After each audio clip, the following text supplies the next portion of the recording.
tudo bom? Eu sou a professora Patrícia e estou aqui para mais um dia para interagirmos e aprendermos um pouco mais sobre essa nossa língua tão linda e perfeita, cheia de curiosidades. E a maior curiosidade que eu encontro na língua é a capacidade de, com uma única palavra, mudar totalmente a ideia que eu transmito. Como assim? Ora, com uma única palavra, com uma única entonação, com uma mudança de voz, com uma gesticulação, tudo isso aí faz com que determinadas expressões, frases, textos ganhem significados diferentes. E isso é maravilhoso na língua. Então, o nosso conteúdo hoje fala de construção do sentido. E toda vez que nós falarmos em construção, precisamos ter em mente que o que ocorre, por exemplo, na construção de uma casa, ela segue todo um passo a passo, desde o seu planejamento na planta até a execução da obra dessa casa. Então, na construção de sentidos, também ocorre um processo similar. Como assim? Para que determinadas frases, textos, sejam compreendidos, alguns elementos precisam ocorrer simultaneamente. E é isso que nós veremos. A própria imagem que eu coloquei aí, ela tem um pouco disso, essa troca de ideias, de pensamentos, esse feedback entre os interlocutores, são todos elementos que ocorrem nesse processo de construção de sentido. Então, no processo de construção de sentido,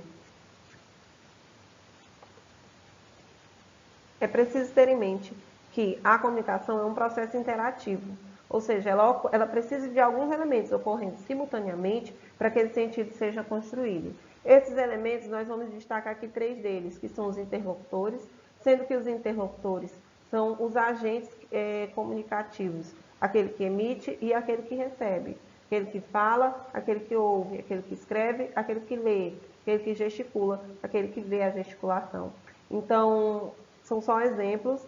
Os interlocutores são os envolvidos nesse processo comunicativo. E quando eles estão envolvidos, eles vão estar transmitindo uma mensagem, usando um determinado código, que, para ser compreendido, precisa que esses elementos sejam compartilhados pelos indivíduos. Outra coisa, no processo de construção de sentido, é muito importante ter em consideração as intenções do falante. Como assim as intenções? Quando eu falo determinada coisa, quando ouço determinado assunto, a intenção do meu falante vai atingir diretamente na construção daquilo que me foi dito. Essas intenções, elas podem ser explícitas ou implícitas. E o que isso quer dizer? O interlocutor, no momento da comunicação, ele pode deixar muito clara qual é a intenção dele, e pode deixar apenas implícito, ou seja, a pessoa vai ter que entender nas entrelinhas. E nesse processo de construção de sentido, nós vamos ver futuramente que dá para você perceber uma série de processos na linguagem que vão ser vistos depois, justamente pelo uso desses elementos. Um exemplo dessa construção de sentido. Quando eu observando aqui essa imagem, eu peguei uma imagem contextualizada da nossa cidade, a cidade de Picos. Picos, capital do mel. Né? Olha que nós temos um texto misto, nós temos elementos verbais e não verbais. Todo o texto é fazendo essa alusão à apicultura, certo? Temos a abelhinha, a colmeiazinha, e o texto está sendo construído buscando essa referência da própria colmeia. Picos, capital do mel. Eu estou fazendo uma leitura dessa mensagem, mas para eu compreender Picos, essa expressão Picos, capital do mel, quando eu uso a expressão capital do mel para me referir à cidade de Picos, é preciso que eu saiba que Picos é visto como um polo de produção de mel, né, no Piauí. É preciso que eu saiba, por exemplo, que esses desenhozinhos aqui, né, eles fazem alusão à própria colmeia da abelha. Porque se eu não tiver essa informação, isso aqui não vai fazer sentido para mim. Então, a minha leitura de Picos, capital do mel, aí suponhamos que eu não conheça a cidade de Picos, mas ao ver capital do mel, eu vou ativar outros conhecimentos, porque a palavra capital em si, ela vai me transmitir a ideia de um centro, de um lugar que é importante, que é centralizado em relação àquilo. A capital do estado, a capital do mel. Então, a ideia de capital, eu preciso ter posse desse conhecimento para entender que capital é algo que detém, que tem uma determinada relevância em relação ao todo. Então, quando eu digo Picos, capital do mel, aí suponhamos eu não conheço Picos, mas eu sei o significado da palavra capital. Então, eu vou fazer uma inferência. Eu vou deduzir que Picos tem alguma relação com a produção do mel e que, de alguma forma, ele tem destaque nisso, tá? Isso para o caso do leitor não conhecer a cidade. Mas como é que chega-se a essa conclusão? Ativando-se vários conhecimentos. Quando o interlocutor construiu essa mensagem, Picos, capital do mel, ele usou elementos verbais e não verbais, para que o leitor conseguisse chegar a essa percepção de cidade que tem destaque nesse tipo de produção do mel. E quando eu digo capital do mel, para quem é de fora, por exemplo, é como se eu quisesse dizer que na cidade de Picos há algo em destaque, há algo que é importante. Picos é reconhecido por um determinado fator, no caso, pela produção do mel. Então, eu trago para Picos um destaque diferente para essa cidade. Porque se eu disser só Picos, você vem de onde? De Picos. A minha intencionalidade vai ser só informar a minha cidade. Mas se a pessoa me pergunta, você vem de onde? E eu respondo, eu venho de Picos, a capital do mel. Então, eu estou querendo enfatizar que Picos, a nossa cidade, tem algo a oferecer a mais que o comum. Assim como outras cidades. Se eu me referir ao Rio de Janeiro, por exemplo, Rio de Janeiro, cidade maravilhosa. Então, o interlocutor que usa a expressão cidade maravilhosa para o Rio de Janeiro, ele está querendo buscar no receptor a percepção, trazer para ele a impressão de que a cidade tem algo relevante, que é reconhecida por essa expressão, porque a expressão só vai fazer sentido para dar ênfase a alguma coisa naquele lugar. E assim, nós temos várias outras expressões que podem fazer referência ou alusão a determinadas coisas. E essa construção de sentido, ela se dá justamente pela ativação da mensagem, da intenção de quem fala, de quem vai receber a mensagem, entenderam? Olha só, no livro de vocês, na página 36, nós temos lá esse texto, para começar. Preste atenção nessa tirinha do quadrinista paranaense Will Leite. É uma tirinha do Will Leite. Ele diz o seguinte, nós temos aí no primeiro quadrinho uma espécie de escritório e o entrevistador pergunta, então quero uma vaga no meu circo? Qual o seu talento? Observe que o entrevistado é alguém que aparenta ser uma pessoa sem um talento visivelmente aparente. Ele responde, eu sei imitar um passarinho. E aí nós vamos para a terceira imagem, que não tem texto, você vai observar as expressões faciais do personagem. E lá no quarto quadrinho ele diz o seguinte, imitar passarinho, seu talento é esse?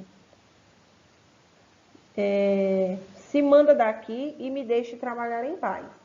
E o rapaz sai. Observem na quinta imagem toda a leitura não verbal da cena do menino que sai. E quando ele sai, ele bate asas e voa.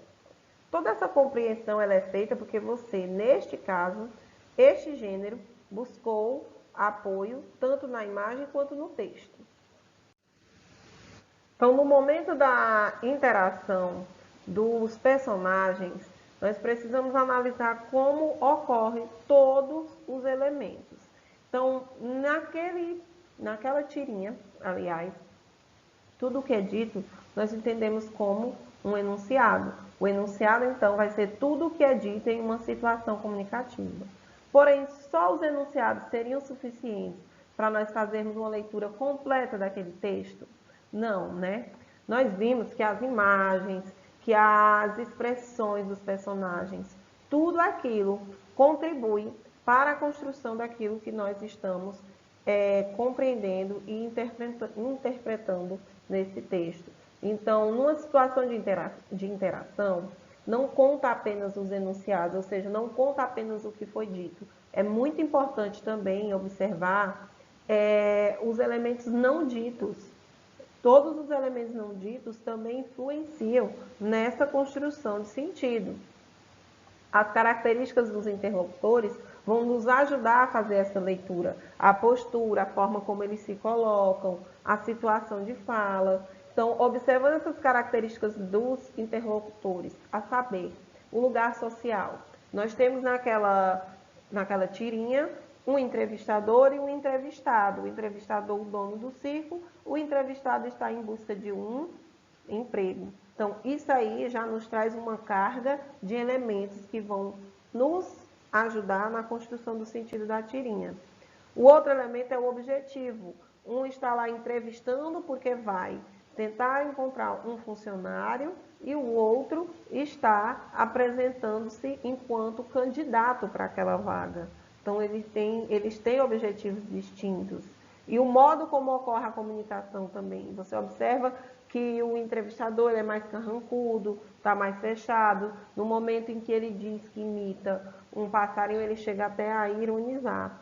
E tudo isso aí vai interferir na construção do sentido desse texto. Vai haver uma interferência na construção do sentido. É por isso que na situação de interação, nós não podemos considerar apenas o que é dito, tá? A situação de interação, ela vai levar em conta todos esses elementos, os enunciados e o que não é dito, mas que são características dos interlocutores e são perceptíveis para a construção desse texto, tais como o lugar social, o objetivo de quem está envolvido nessa situação de fala, o modo como ocorre a comunicação, tudo isso aí interfere diretamente na construção do sentido do texto.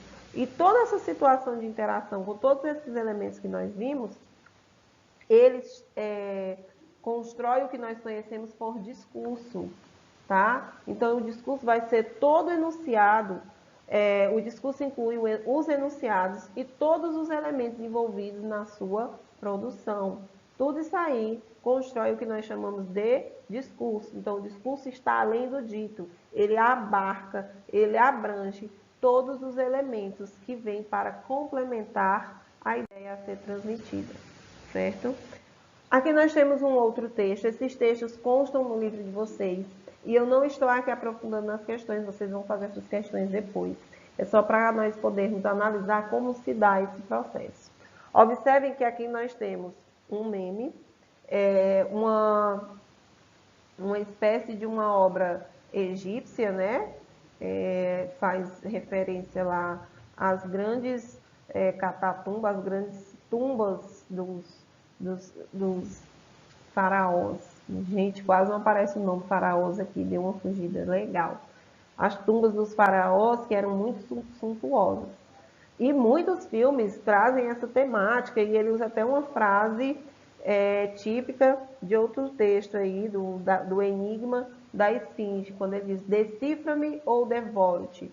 E lá nós temos o candidato como se ele estivesse assim, assustadíssimo.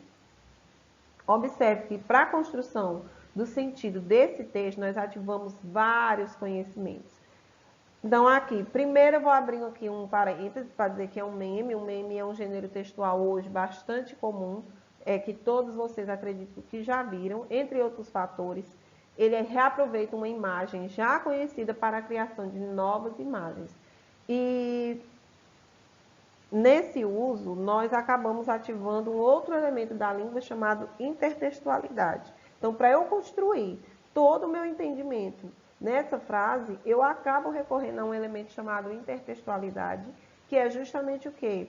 As referências que um texto faz a outro. É quando, num texto, ele bebe na fonte de outro texto para construir um novo significado, ou seja, ele ressignifica tanto a imagem quanto os textos. E aqui nós temos vários elementos de intertextualidade a frase, né, decifra-me ou devoro-te, você tem que ir lá saber que essa frase foi dita no momento em que alguém era chamado a tentar decifrar um enigma. E aí lá na Catatumba, aí, eu tô falando Catatumba, gente, é na tumba, tem aí Enem.